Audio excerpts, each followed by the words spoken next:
Hey guys, आपका स्वागत है भारत का इतिहास हिस्ट्री ऑफ इंडिया की इस क्लास में। मैं हर्षद अली। मॉडर्न इंडिया आधुनिक भारत में हमारा टॉपिक चल रहा है भारत में नवीन राज्यों का उदय। 18वीं शताब्दी में क्या हुआ था, मुगलों के अधीन या मुगल साम्राज्य के अधीन कुछ ऐसे राज्य थे जिन्होंने अपने आप को स्वतंत्र घोषित कर लिया था। ऐसे ही विजयनगर एम्पायर में थे, बहमनी एम्पायर में थे, तो सब अपने आप को स्वतंत्र घोषित कर लेते हैं और इंडिपेंडेंटली रूल करना शुरू करते हैं। और इस वक्त हमारे देश में आ चुके थे अंग्रेज पहले ही, और अंग्रेज फ्रांसीसियों का क्या चल रहा था, संघर्ष। तो अंग्रेज फ्रांसीसियों को भी युद्ध में हरा देते हैं। उसी बीच में पैरेलल ही हमें देखने को मिलता है कि जो स्वतंत्र राज्य हैं उनसे भी अंग्रेज़ों का संघर्ष होता है, क्योंकि अंग्रेज़ क्या चाहते हैं, अंग्रेज़ अब उन पूरे एरियाज़ को भारत के कैप्चर करना चाहते हैं जहां से व्यापार करना आसान होता है, और ये होते हैं समुद्र तटीय राज्य। यहीं पर जो है हैदर अली जो कि मैसूर में था, तो ये एक तरीके से समुद्र तट पर था, तो अंग्रेज़ों की महत्वाकांक्षाएं बढ़ रही थी कि कैसे इस मैसूर को कैप्चर किया जाए, क्योंकि समुद्र तट पर जो राज्य बसे हुए वहाँ से व्यापार करने में काफ़ी आसानी होती है दूसरे देशों के साथ में। चलिए अब हम शुरू करते हैं। तो मैसूर में हमने हैदर अली और टीपू सुल्तान को देखा। अब बात यह आ गई थी कि जो अंग्रेज़ थे, अंग्रेज़ हैदर अली से बहुत ज़्यादा परेशान हो जाते हैं। एक तरीके से हैदर अली की शक्ति उभर रही थी और अंग्रेज़ों को जो है वो कई बार जो है शिकस्त खानी पड़ती है हैदर अली से, ठीक है। इसलिए वो काफ़ी चिंतित थे और हैदर अली को एक तरीके से अपने अधीन करना या हैदर अली के इस राज्य को हराना बहुत ज़रूरी हो गया था अंग्रेज़ों के लिए। तो इसीलिए मैसूर राज्य में और अंग्रेज़ों के बीच, तो याद रखिएगा, मैसूर राज्य और अंग्रेज़ों के बीच में क्या होता है, मैसूर राज्य और अंग्रेज़ों के बीच में क्या होता है, युद्ध होता है, युद्ध होते हैं, संघर्ष होता है। इन्हीं को हम बोलते हैं आंगल मैसूर युद्ध, जो कि कुल मिलाकर के 4 युद्ध थे। अंग्रेज़ों और मैसूर के बीच में 4 युद्ध हुए थे जिनको आंगल मैसूर युद्ध कहा गया। इनको क्या कहा गया, आंगल शब्द जो यूज़ किया जाता है वो अंग्रेज़ों के लिए किया जाता है, ठीक है। आंगल मैसूर युद्ध की शुरुआत हुई और ये 4 युद्ध होते हैं इसके। इन युद्धों में देखेंगे कि किस तरह से किसकी पराजय होती है, किसकी जो है विजय होती है।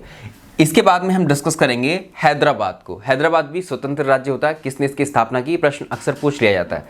चलिए आते हैं और समझते हैं प्रथम आंगल मैसूर युद्ध को। तो इसका समय बड़ा इंपॉर्टेंट है। तो 4 युद्ध हमने आपको बताए अंग्रेज़ों के समय, अंग्रेज़ों के या हैदर अली के अंग्रेज़ों के साथ 4 युद्ध होते हैं। हैदर अली का नहीं कहेंगे, ऐसे कह सकते कि मैसूर राज्य के अंग्रेज़ों के साथ में 4 युद्ध होते हैं, ठीक है। अब पहले युद्ध का हम वर्णन करते हैं। तो एक तरफ है अंग्रेज़, ठीक, एक तरफ है अंग्रेज़ पहले प्रथम आंगल मैसूर युद्ध में, जो कि 1767 से 1769 तक चलता है।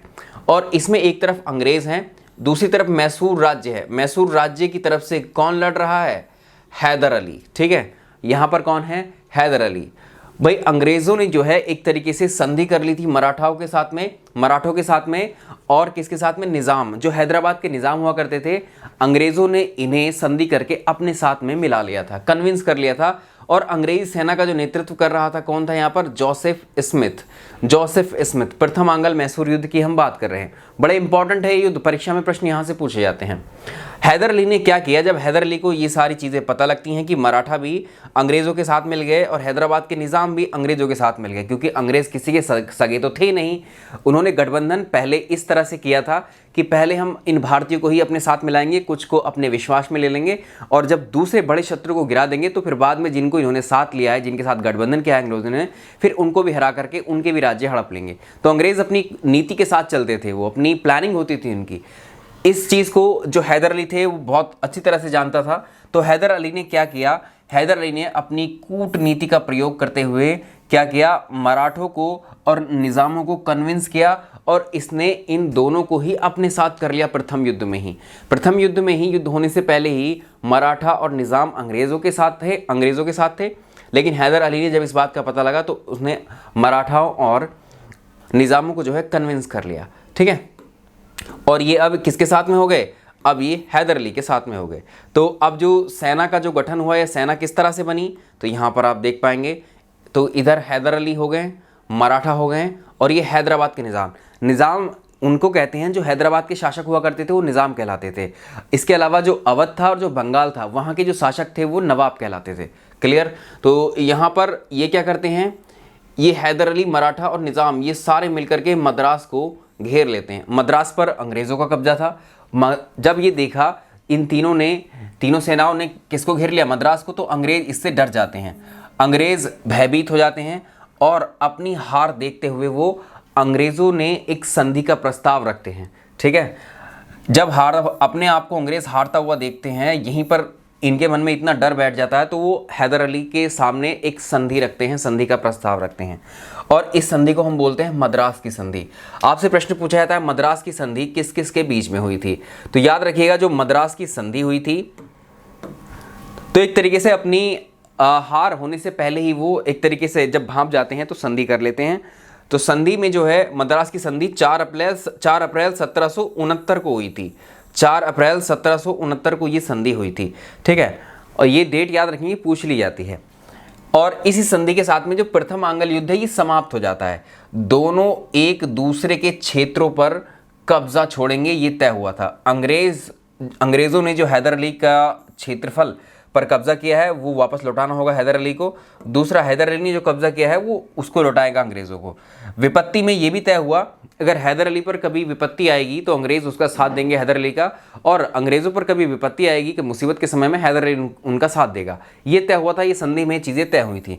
अंग्रेज़ों ने समय के अनुसार संधि तो कर लेते थे लेकिन अंग्रेज़ धोखेबाज होते थे, वो बाद में इस संधि का उल्लंघन करते हैं और जो संधि में तय हुआ था उसको वो मानते ही नहीं हैं बाद में, क्योंकि यहाँ तो आनन फानन युद्ध की समाप्ति करनी थी तो इसलिए संधि का प्रस्ताव खुद ही भेज दिया क्योंकि वो हार रहे थे।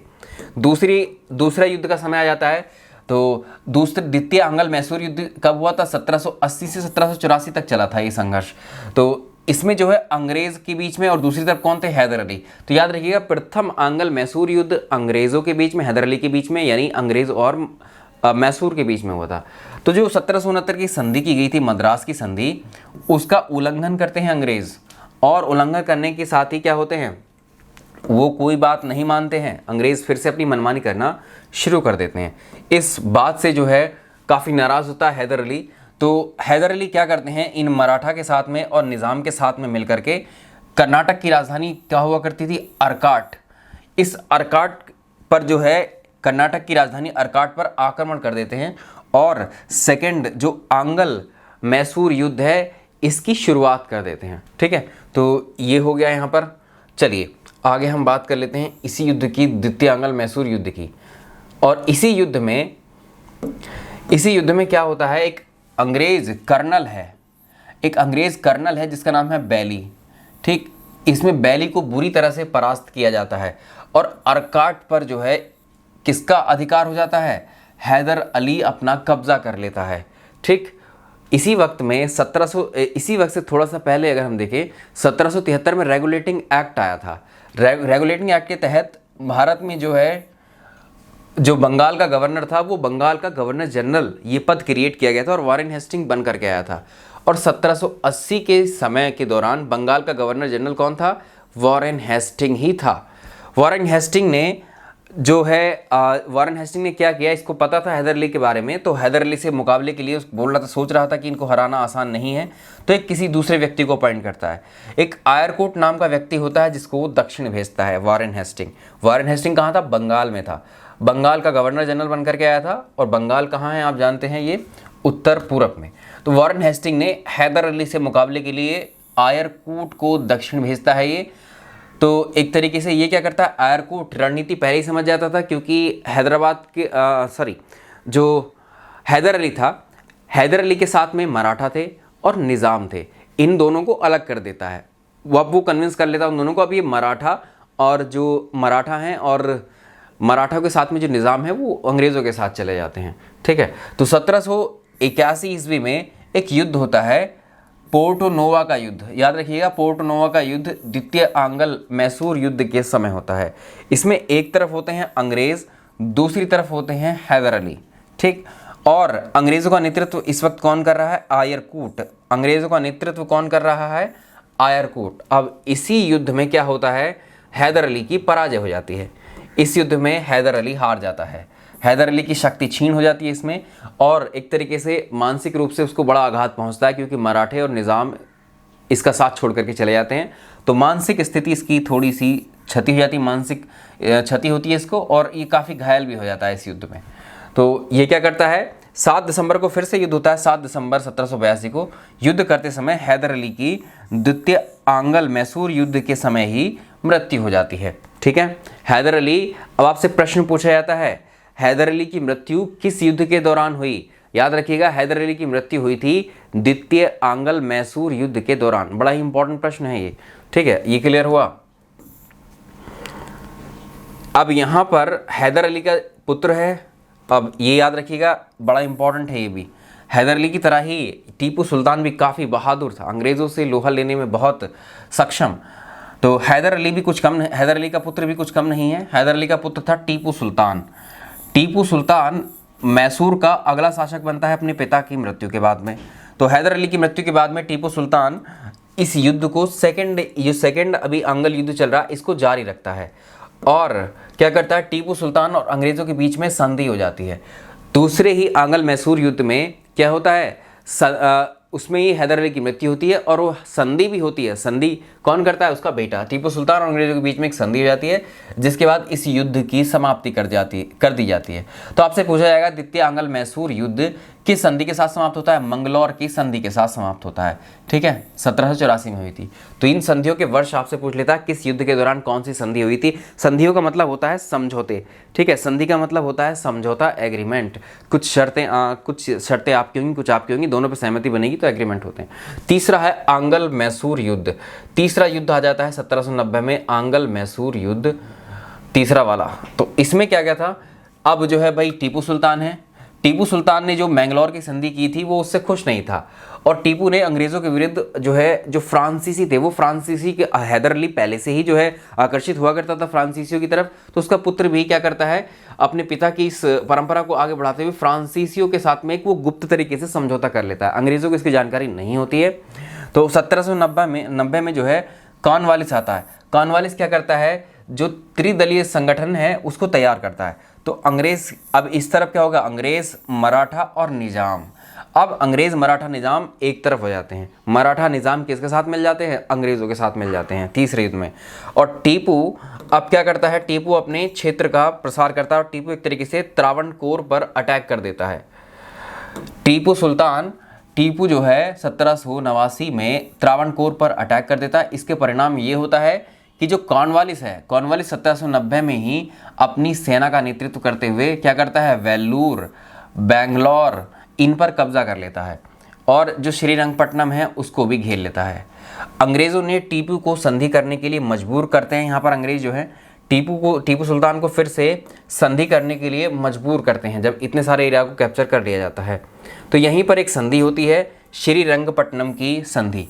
तो ये तीसरे आंगल मैसूर युद्ध के दौरान होती है और ये श्रीरंगपट्टनम कहाँ पर है, कर्नाटक में है, ये भी याद रखेंगे। तो टीपू और अंग्रेजों के बीच में जो तीसरा आंगल मैसूर युद्ध है, टीपू और अंग्रेजों के बीच में संधि होती है। तो टीपू सुल्तान को अपने प्रदेश का लगभग आधा भाग इस संधि में देना पड़ता है अंग्रेज़ों को, और साथ ही युद्ध हार जाने के रूप में टीपू को 3 करोड़ रुपए भी अंग्रेज़ों को भरने को कहा गया। यानी टीपू सुल्तान भरेगा किसको, अंग्रेज़ों को, युद्ध के हार जाने के रूप में। तो ये 3 युद्ध हो गए और इस संधि में अंग्रेज़ों ने जो है बारामहल, डिंडीगुल और मालाबार ये सब अपने कब्जे में कर लिया था। और मराठों को जो है, मराठे तो अंग्रेज़ों की तरफ थे, तो मराठे को इस वक्त जो है तुंगभद्रा नदी है उसका उत्तरी भाग दिया गया और निज़ामों को पेन्नार तथा कृष्णा नदी के बीच का भाग उनको दे दिया गया। कॉर्नवालिस यहाँ पर एक स्टेटमेंट कहता है जो आपकी परीक्षा के लिए भी बड़ा इंपॉर्टेंट है। इस स्टेटमेंट को हम याद रखेंगे। ये स्टेटमेंट क्या है, इस स्टेटमेंट को देखिए। कॉर्नवालिस कहता है कि हमने अपने मित्रों को शक्तिशाली बनाए बिना अपने शत्रु को पंगु कर दिया। तो यहाँ पर हमने अपने मित्रों को, मित्र कौन बनाए थे, मराठा बनाए थे, निज़ाम बनाए थे, उनको शक्तियाँ भी नहीं दी, शक्तिशाली भी नहीं बनाया। ठीक है, कुछ समय के लिए साथ ले लिया और अपना असल शत्रु जो था, कौन था, टीपू सुल्तान, उसको एक तरीके से निरस्त कर दिया, हम कहेंगे पंगु कर दिया या बहुत ही शक्तिहीन कर दिया उसको। ऐसा कहा था कॉर्नवालिस ने। 1796 ईस्वी में टीपू सुल्तान ने नौसेना बोर्ड का गठन कर लिया। इसने इस महत्व को समझा था। हैदर अली ने समझा था कि नौसेना ज़रूर होनी चाहिए, तो नौसेना पर काम नहीं कर पाया था, लेकिन टीपू सुल्तान प्रॉपर नौसेना का गठन करता है। टीपू सुल्तान ने नौसेना बोर्ड का भी गठन कर लिया। और टीपू सुल्तान के बारे में 2 से 3 फैक्ट और आते हैं आपकी परीक्षा के लिए, इनको याद रखेंगे। तो टीपू को एक तो सीधा साधा दैत्य कहा जाता था, मॉन्स्टर, प्योर एंड सिंपल कहा जाता था। टीपू को उसकी वीरता के लिए शेर मैसूर कहा जाता था। टीपू को उसकी वीरता के लिए शेर मैसूर कहा जाता था, ठीक है। तो इसका कहना था कि शेर की तरह, टीपू सुल्तान का कहना था शेर की तरह एक दिन जीना बेहतर है, लेकिन भेड़ की तरह लंबी ज़िंदगी जीना अच्छा नहीं है या अच्छी बात नहीं है। चलिए, तो अब आता है चौथे आंग्ल मैसूर युद्ध का समय भी आ जाता है। और इसमें अब भी अंग्रेज़ों की जो लालसाएं हैं, राजनीतिक जिज्ञासाएं, वो बहुत बढ़ रही हैं, क्योंकि उनको अब चाहिए था क्या, मैसूर। तो टीपू और अंग्रेज़ों के बीच में चौथा युद्ध लड़ा जाता है। ये होता है आंग्ल मैसूर युद्ध 1799 में। टीपू की शक्ति अब काफ़ी कम हो गई थी, लेकिन अपनी पराजय का बदला अंग्रेज़ों से वो लेना चाहता था। वेलेस्ली ने क्या किया, अब वेलेस्ली आ जाता है।